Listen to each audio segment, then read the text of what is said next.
What makes someone reach beyond the boundaries of human experience to face the unknown? As children, we question the world around us. We learn, we accept, and gradually we lose our capacity for wonder. But some do not. The explorers, the seekers of truth. It is these pioneers who define the future of mankind.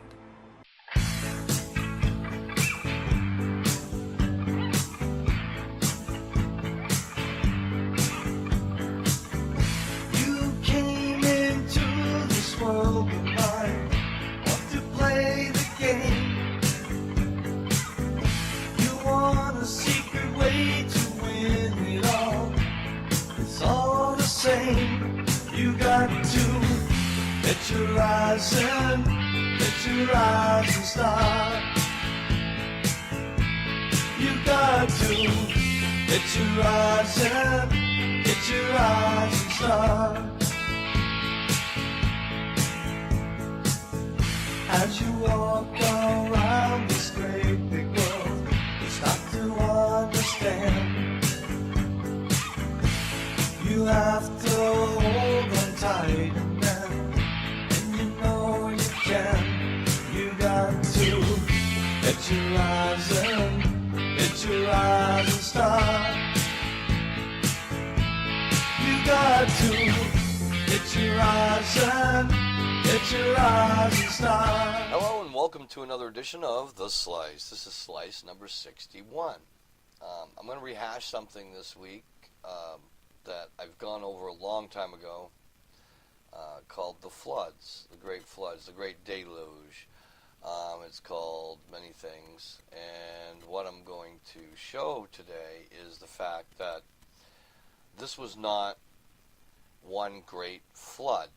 Every researcher I've dealt with says that this deluge was one big event, and it was not. It was a huge number of local events.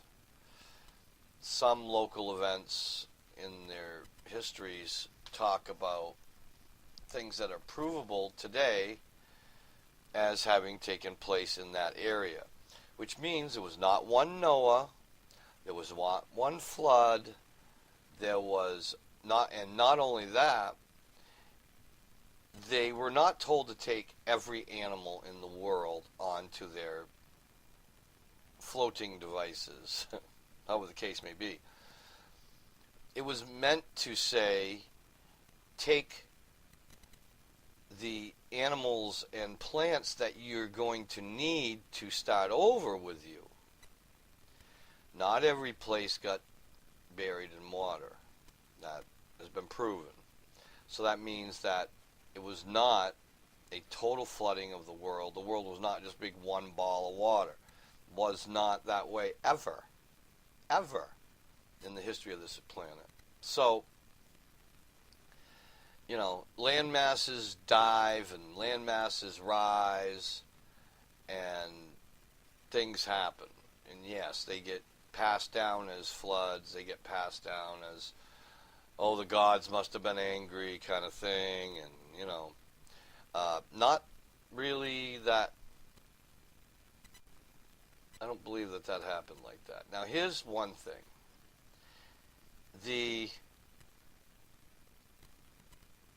In every case, they were either visited in their dreams or visited by a actual physical being that warned them that yes, indeed, there's going to be a problem. In almost every case, however, the voice was not connected to a physical being. It was a voice in their heads. It was a message transmitted via vision or something like that. Every case. Now, these angels that in some cases are said to have warned people, and other cases God himself talked to Noah supposedly, and even though I believe that God exists, I don't believe that he just abstractedly talks to people. Why? Why? Because we're part of the brain that is God. We are not separate from him. We are part of that living entity already. So, with that in mind, we're nothing more than a parasite, really, if you want to get technical. And we like getting technical here in Ancient Alien Bailiwick. But there is some evidence to conclude that there were extra normal entities around. I'm not going to say angels, I'm not going to say aliens. I'm just going to say there were entities around that knew that these floods were coming, and they, in fact, felt the need to warn some of mankind, probably one of each race, is what it looks like, or several of each race were told, get ready, because it's coming. So let's look at some of my past research, and then we'll come back and discuss some new developments that have taken place recently. Okay? Thanks. One of the greatest stories ever told is that of the worldwide flood. Most cultures in antiquity have a flood myth. In India, a little fish swims up to the wise sage Manu and warns him of a great flood. Manu builds a ship, and the fish grows in size and carries the boat through the waters. Amongst the Norse, it is the mighty frost giant Bergelmir who survives a deluge of blood pouring from wounds of the cosmic Ymir, whose body forms the world.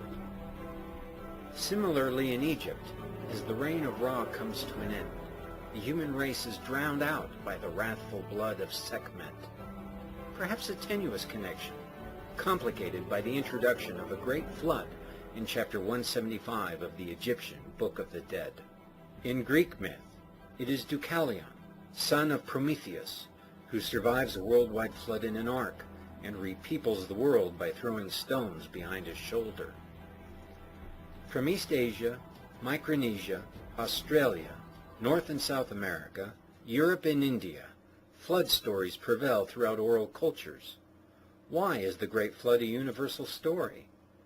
Did the story originate in far-off times and migrate to the Americas before the melting of the last ice age? If so, then the flood myth is exceedingly ancient. Did the story migrate across the seas from Asia to the Americas? Dispersion theory has always been a hot-button issue, especially for American scholars. Or did the flood story independently originate around the globe? No one can say for sure, and the age and origin of the story will always remain a subject of scholarly debate. More importantly, does the Great Flood in myth describe an actual worldwide flood, or a local geological event? The flood stories are really very interesting. You find them in the Bible. What they all say is that this extraterrestrial race, the angels, the gods, whatever we want to call them today, they basically just got tired of humanity. They became noisy, rebellious, and it was just time to wipe them out. It's very possible that the aliens decided that in order to cleanse the planet, they needed to do things of huge magnitude, like the flood that the Bible talks about as Noah. God came down to him and said he was going to punish mankind.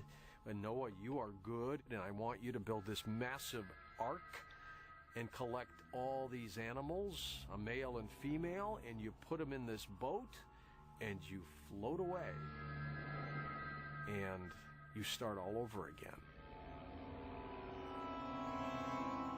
When we come in the Bible and we see Noah, we find that he somehow knows the future, whereas nobody else on earth seems to know this. But specifically, he has been given blueprints, somehow a device whereby he can survive this catastrophe. Now that is something very specific, which singles Noah out as being a person who might have had exposure to ancient aliens. Maybe the extraterrestrials created some type of a catastrophe But it's also possible that the flood itself was a natural disaster, and extraterrestrials warned the local population about this impending massive flood. Extraterrestrials ensured our continued survival. Could there be a reason why humans have survived such disasters time and time again?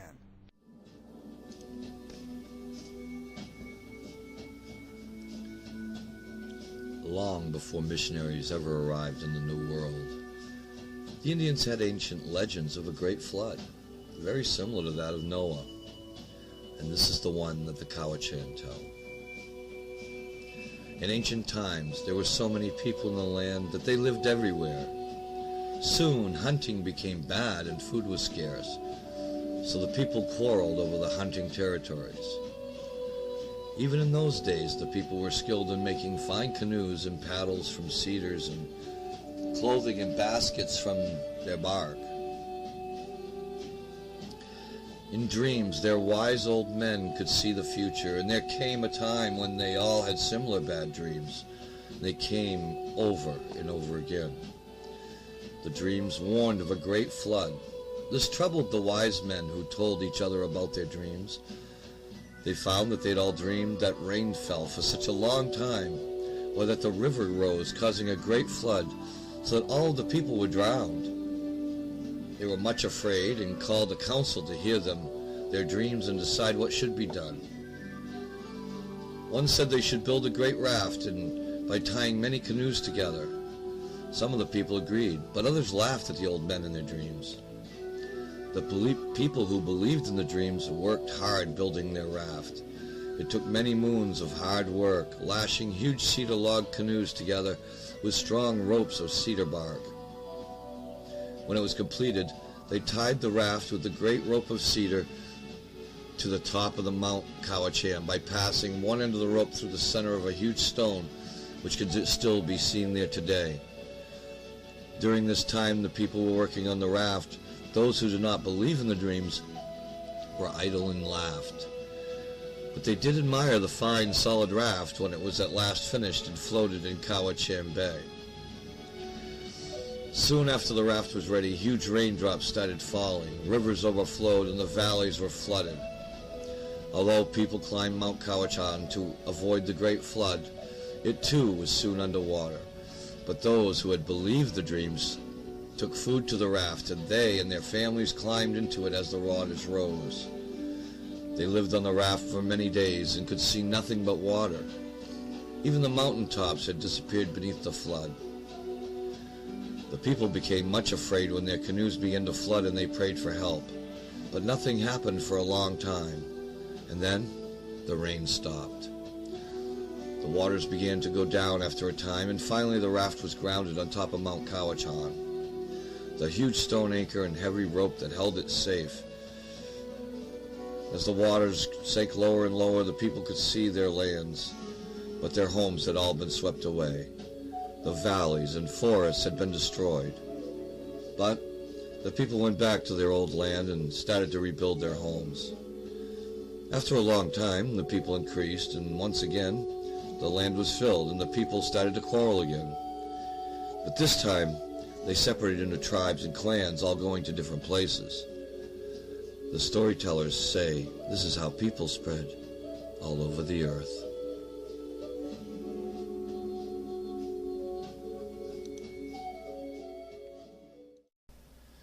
So from the Cowichan people, Cowichan,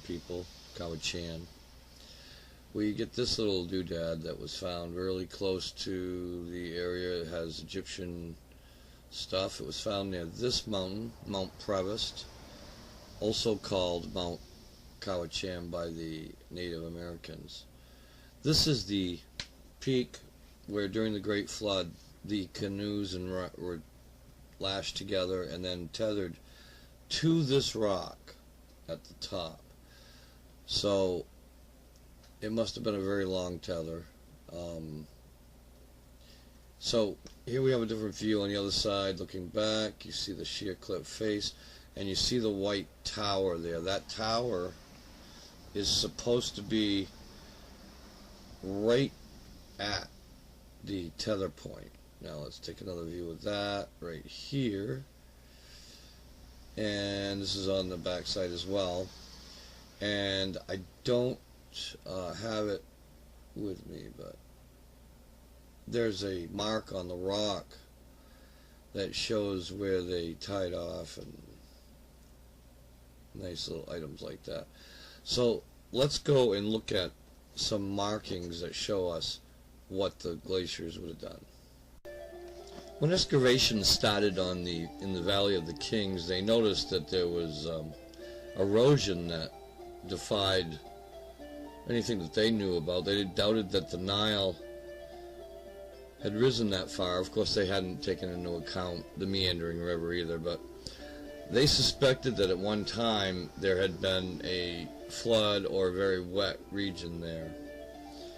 So even as far back as you know, when they first started excavations, the Sumerian depiction of the Great Flood and their story of the flood. Now, it's interestingly enough, both Egyptian, Sumerian, all the Middle Eastern countries are pretty much talking about one group of people in their myths. Now, this is the side of the Sphinx. It shows erosion on several different levels for extended periods of time on each level.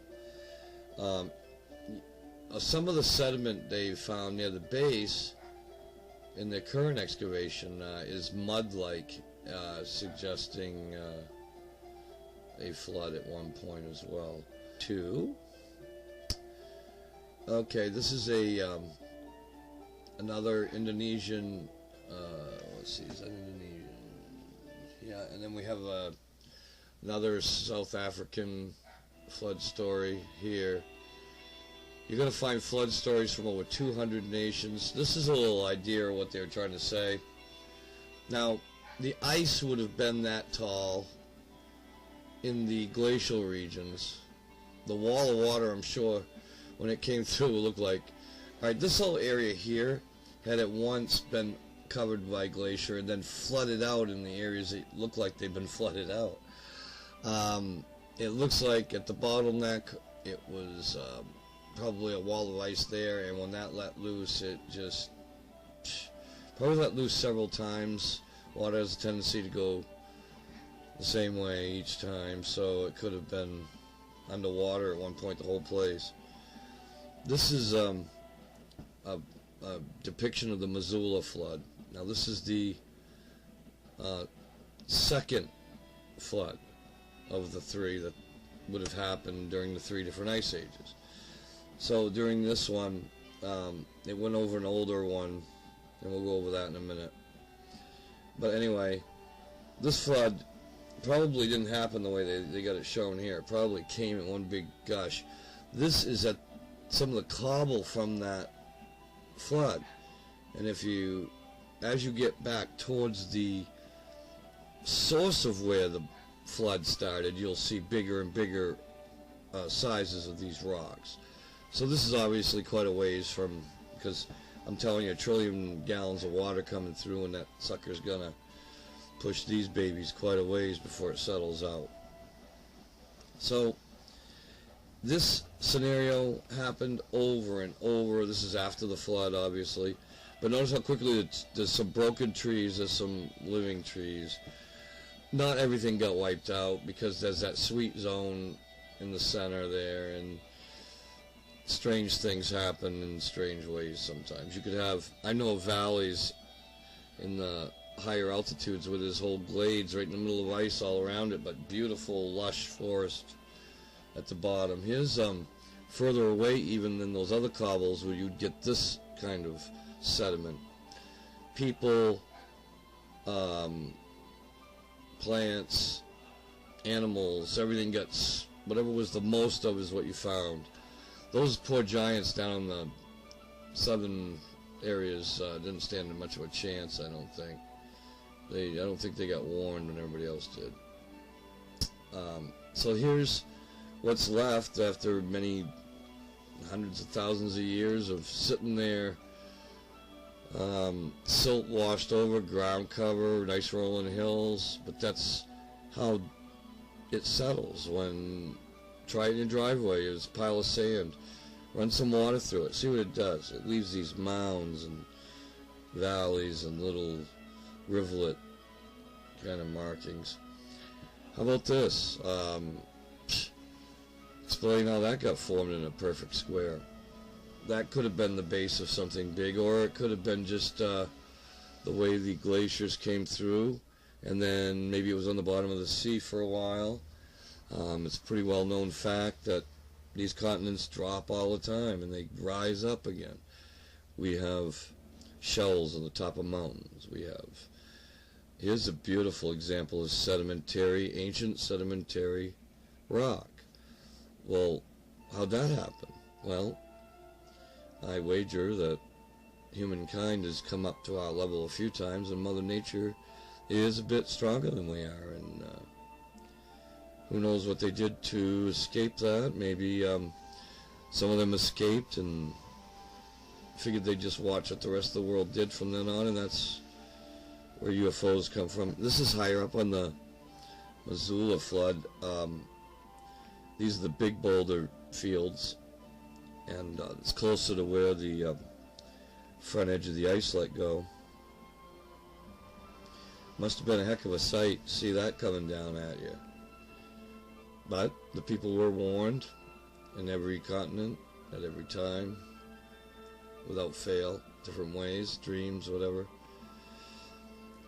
Now this whole area would have got washed right out at one time and then just settled down into this river formation. And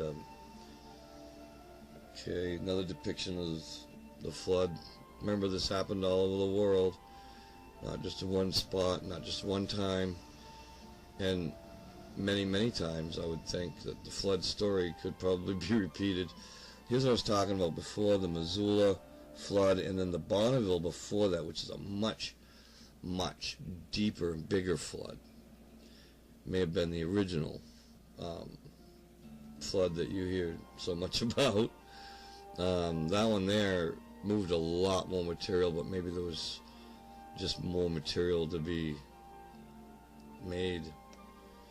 I mean, the earth is still getting ground down every day, so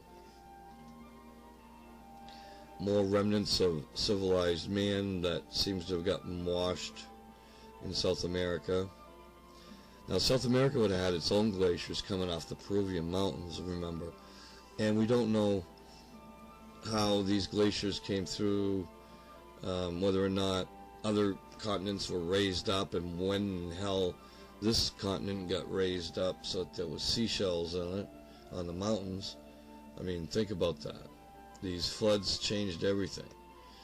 Undersea civilizations 4,000, 12,000 feet down, and yet one day they were above ground. So they had to have dropped suddenly, and that's probably what happened to Atlantis, pole shifting and such. This crater happened after the floods, after the Ice Age. It was way over, obviously, because it doesn't have any of the flood patterns. This is another thing. This is 4,500 feet down. Tell me that was above ground once. Well, of course it was. But when they try to tell you about the Ice Age and stuff, they forget to tell you, oh yeah, by the way, that was here too. Yeah. Another depiction of the flood. It's funny how much is left out in debates, like Bill Nye and such, use such weak arguments. Here's a section of the world where, in Asia, where it flooded out more than once, and you can see the different, one was bigger than the other. You see that, how that kind of petered out in several layers. That's from different size floods. Here's rock sediment around some man-made objects. What do you think of that? This is actually in the mud. Well, it's actually rock now, but it was mud once. That's amazing to me. That's a good example of what we're talking about. Someday we're going to find huge areas underneath the sea probably that used to be above ground. So, yes, I think we lived when the dinosaurs lived. I think we've been around for millions of years, and we keep getting beat down. I believe that Machu Picchu and places like that were hit by the seismic activity that happened when all this shifting took place, and things got changed in a hurry, and their civilization just fell to pieces because fell on their heads, basically. And they picked up the pieces, moved on. Remnants of the floods covered over millions of acres, probably billions of acres of lost civilizations. Rock-strewn plateaus now left where it was at its most violent, left no topsoil for it to get buried up by. It was all downriver. So it's quite a conundrum in so many different time periods that humankind could be as advanced as cassette tapes and get buried in mud and be rock. Footprints in the sand become rock. We become something different. Okay, so here's what we got. We have a sheet of ice right here. All this is all ice. We got a mountain peak. This is your leading edge. And as it melts back, you see it melts back this way. This is all land here. Hard to write upside down. Okay, land there. It came out alright. But anyway, what's going to happen is the humidity's rising, it starts to rain, the heat is going to gather on the dark spots, and that includes mountaintops, big boulders in the ice, stuff like that. So what'll happen is this will have a leading edge coming away from it, right? It's going to start melting the water, ice around it from the heat. Of course, once it goes water, it's raining anyway. We're getting more and more pressure. More and more pressure. It gets bigger, bigger. Trillions of gallons of water. Trillions of gallons of water building up, building up. Meanwhile, this is melting back further. And it's raining and it's getting warmer it's just, no, this doesn't happen overnight. This takes, what, 30 years, 50 years, 100 years? So it does all this, right? And this is all fresh water building up here, building up, building up. Finally, pressure gets too great, busts through the ice, ever widening, and suddenly, for all those people living at the life-giving edge of that glacier, are gone. Unless they've been warned. So, this is the progression that causes the floods of an ice age. This right here. You'll find that it's about the only explanation that makes any sense. It looks like there were up to 100 to 200 years between these floods in different areas of the world, but it had to have happened in each area where there was a mountain, and that's where the water came from. But the thing is, it's not just that. This was so much water released all at once that it just went over all the land. Nothing was spared. Maybe small little tracts in Africa someplace. South America, rainforest in the African. That's why I think that it's like that. The Brazilian rainforest, yeah, it's right on the equator, yeah, okay, but still, it got some washing, especially over the Peruvian landscape. You can see the effects of the wash. But a lot of that one may have been from a comet's asteroid strike or something. Comet, whatever, a meteor. Something hit the water in that bay and splashed over the top of that. I'm pretty sure of it. Especially on the Atlantic side. Okay, so that's that. Okay, so what we come to as a conclusion is that, yes, there were floods. How much water there was is another matter altogether. And whether or not it was from one area only or the world over. I mean, they talk about water coming out of the ground. Now, remember this. When the ice breaks and all that water gets thrown out real quick, now a gallon of water weighs a little over 5 pounds. Okay? A gallon. We're talking about trillions of gallons times 5 pounds. Trillions. All of a sudden, gone. So, it's like a springboard effect. The ground beneath it would shoot upwards rapidly. Now, that would create huge earthquakes all over the place. It would have been quite momentous. Continents drop and continents raise, and all in this time period, folks. It wouldn't have been, it would have been pretty crazy and devastating to the world. It would have been ripping foundations apart. It would have been knocking buildings down. It would have been crushing people. I mean, the loss of life would have been immense even then. It would be even more so now. So, so what they're complaining about is that we're coming upon a time period where we're going to approach the dinosaur level environment. All right, so what does that cause? That causes an increase in the ozone layer, not a decrease, an increase. You see, when you lose atmosphere, you lose temperature. You see?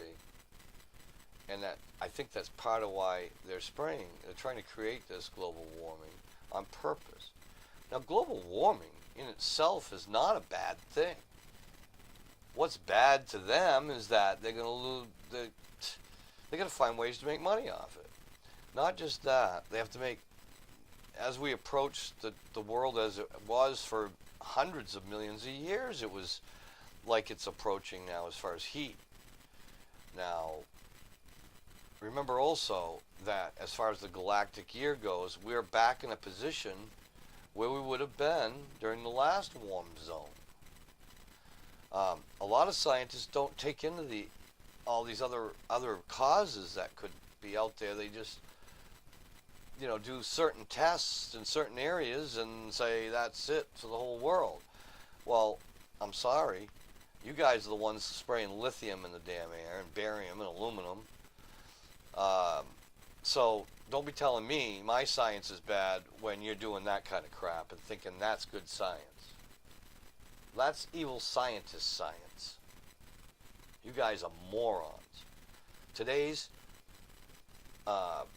institutionalized friggin' scientist is worthless. In the old days, scientists taught themselves, and because their mind wasn't clouded by such academia, they were able to come to the correct conclusions. People like Nikola Tesla and even Einstein. They told him he was going to amount to jack. Whoops. That tells you what education means in these cases. It means nothing. And the only reason, it's not accepted mainstream, who says? It's all about how many people buy into it, not whether or not it's right. See what I mean? It's all relative. So, what we do is we do our due diligence, we do our research, and we make logical deductions based on the evidence presented. And that is all you can do, and that's all you're required to do as a scientist. These guys don't even give it a second chance, not a first chance even. So here's where I'm going to leave you today, folks.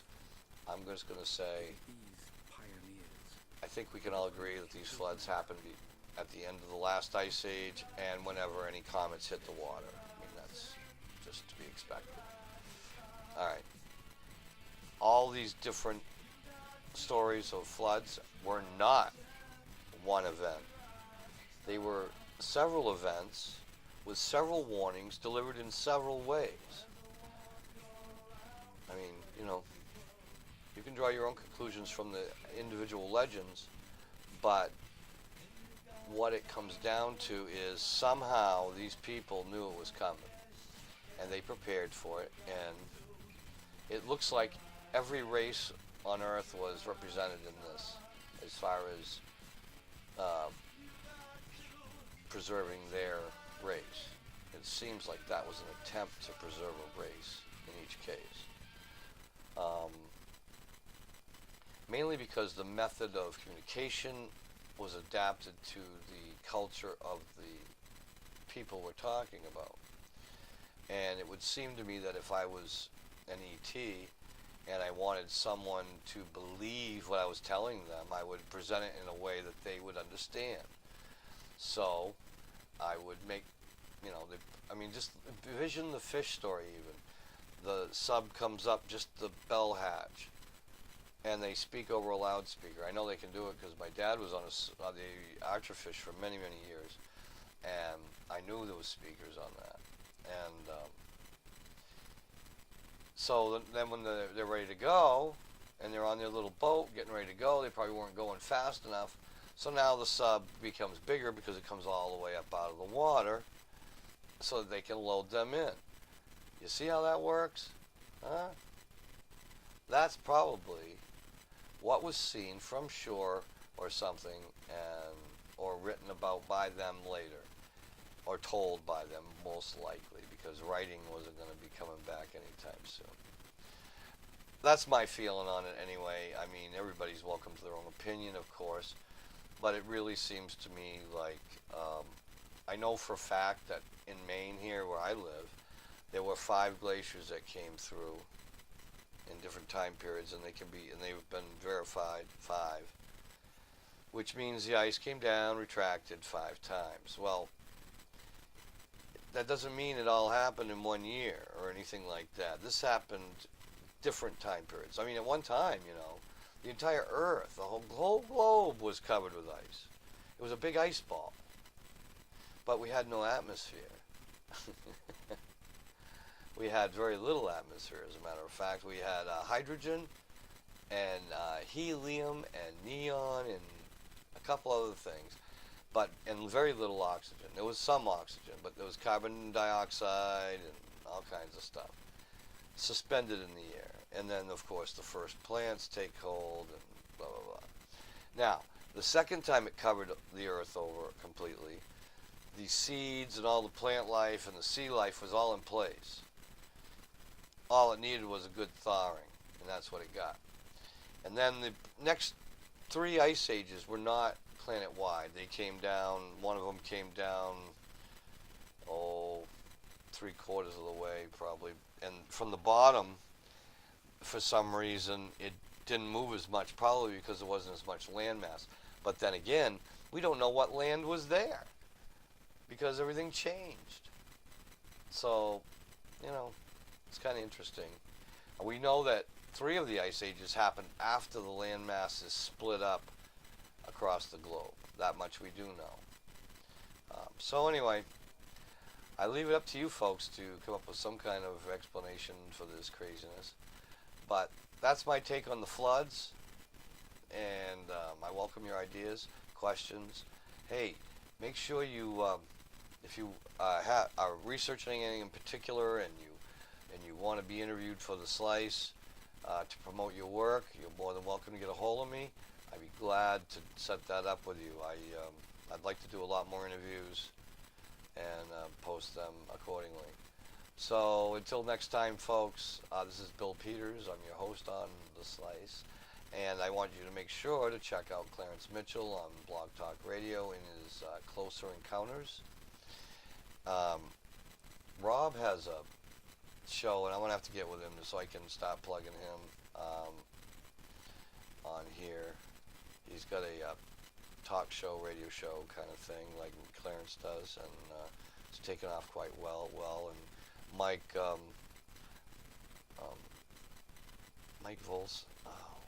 Volbeat. they got Decoding the Truth. You might want to check that out as well. Mike Volson. I know there's more to the name, sir. I'm so sorry. I wasn't planning on doing any of this. But yeah, check out my YouTube channel, WILBY61, will be 61, and it'll show you everything I do. I have another show called Right to Know, blah blah blah, you know, and of course my band New Emotion, which is going to change pretty soon. But anyway, I will see you next time on The Slice with episode 62, and have a great day, folks.